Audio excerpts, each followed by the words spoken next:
When I found my father, Daniel, trembling inside his half-frozen $750,000 timber retreat in the heart of a brutal Montana winter, I feared he'd suffered a stroke.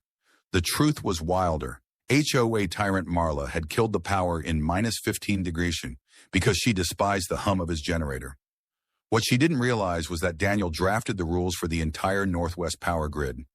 This was his domain she'd tampered with. I stared at him, bundled in blankets, and said, "You want to teach her a lesson?" He grinned, handing me his mug. "Hold this. Ever stumble into a scene so ridiculous you think you're losing it?"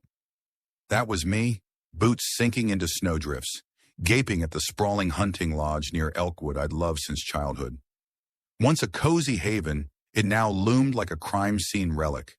No chimney smoke, no glow, just ice clawing the windows like skeletal hands. Inside, Daniel sat cocooned in sleeping bags, sipping from a battered thermos with the eerie calm of a man plotting a coup. I kicked off the snow and blurted, "Dad, what's going on?" He glanced up unruffled. "Hey, kid." Marla turned off my generator. I blinked. Marla, the HOA dictator from the Green Enclave a mile away, claimed it shattered the peace of her precious utopia. She'd twisted a city noise rule to target this remote outpost, filing a shutdown order with the utility company the day before. Let me back up. When Daniel says filed, he's sugarcoating it. Marla had been buzzing a drone over our property for weeks, claiming safety checks, but really hunting for ammo to bend us to her will. It took me seconds to shift from worried daughter to gleeful avenger. Daniel's the most laid-back guy alive, but even he looked ready to ram her hybrid into a ravine. Here's the kicker. He's not just an off-grid hermit. He's a top consultant for the Regional Power Authority. He wrote the emergency grid protocols every utility in a 5-state radius follows. Shutting his power over a drone clip was like begging for a masterclass in payback. I flopped onto the couch, shaking my head.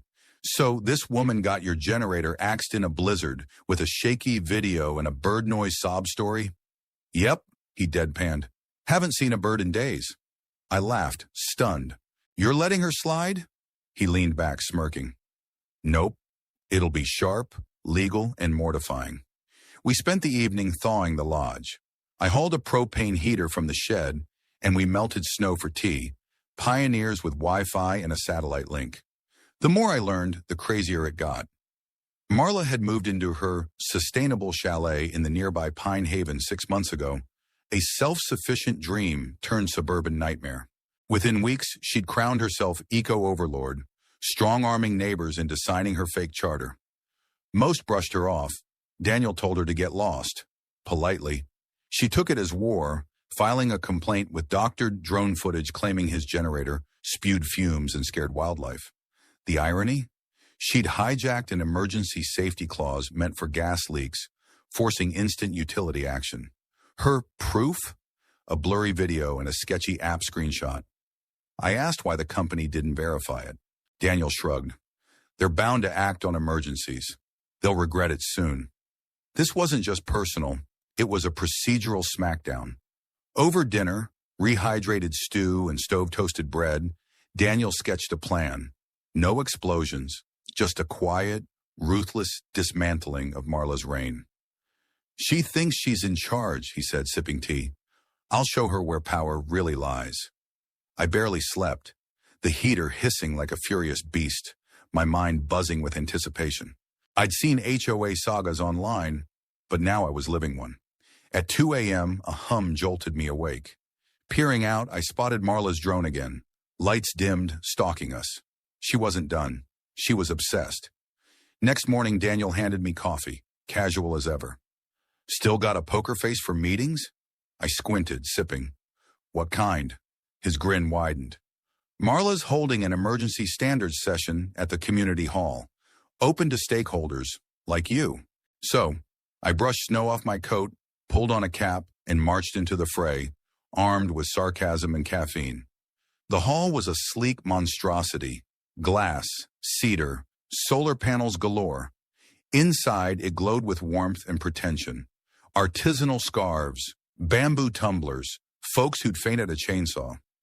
Marla stood at a podium, projector flashing, slides on sound purity, and fossil fuel trauma to local deer. I nearly spat my coffee. She clocked me, offering a venomous smile. Welcome. New to our engagement nights? I played dumb. Just visiting my dad, the guy with the noisy generator. Her eyes flickered. She launched into her pitch, a buffer zone around Pine Haven, with voluntary rules on noise and aesthetics. Pure passive-aggressive drivel. I asked, what authority does your HOA have over private off-grid land outside your charter? The room cooled. We influence utilities with data and petitions, she purred. All legal. Translation, she drowned companies in jargon until they caved. It was clever, predatory, and crumbling. Post-meeting, I overheard grumbles. A guy whose power lagged after a storm, a woman fined for her snowblower. Marla wasn't just a nuisance. She was a tyrant in fleece. I called Daniel. He'd already dug into the grid system, finding her filing, fake data, no inspection, a drone clip with decibel levels no generator could hit. It screamed fraud. I canvassed neighbors she'd harassed, one fined for ugly firewood stacks, another for disruptive solar panels. Daniel, meanwhile, rewrote the grid's emergency cutoff rules, mandating certified testing. No more drone nonsense. He also requested an audit of her past 6 months' filings. Strike one. Strike two. My friend in zoning pulled Pine Haven's records, revealing shaky HOA filings ripe for legal challenge. Marla didn't know her castle was collapsing. Then, driving up the ridge with supplies, I saw her drone tailing me, low and brazen. Daniel met me outside, eyeing it. Trespassing now. I gaped as he grabbed his shotgun. You're not... He didn't shoot it, just fired a warning blast. The drone bolted like a spooked hare. Time to call the FAA, he said. We filed a report.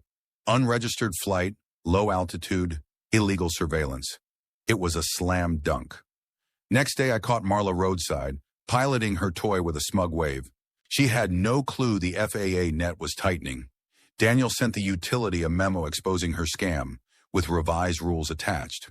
Within days, her complaints were suspended, restoring power to her targets. Cabin owners cheered, one offered venison jerky. Marla fired back with a melodramatic email. Noise anarchy returns, accusing us of sabotage. Daniel forwarded it to the state, noting, she's a hazard. She craved a spectacle and got one. At the range, her drone buzzed overhead, too low.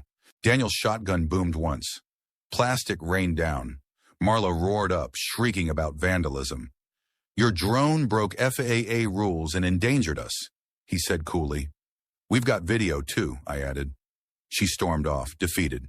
The audit exposed her 20-plus fake complaints. Copied, time-stamped nonsense. The utility stripped her consultant status.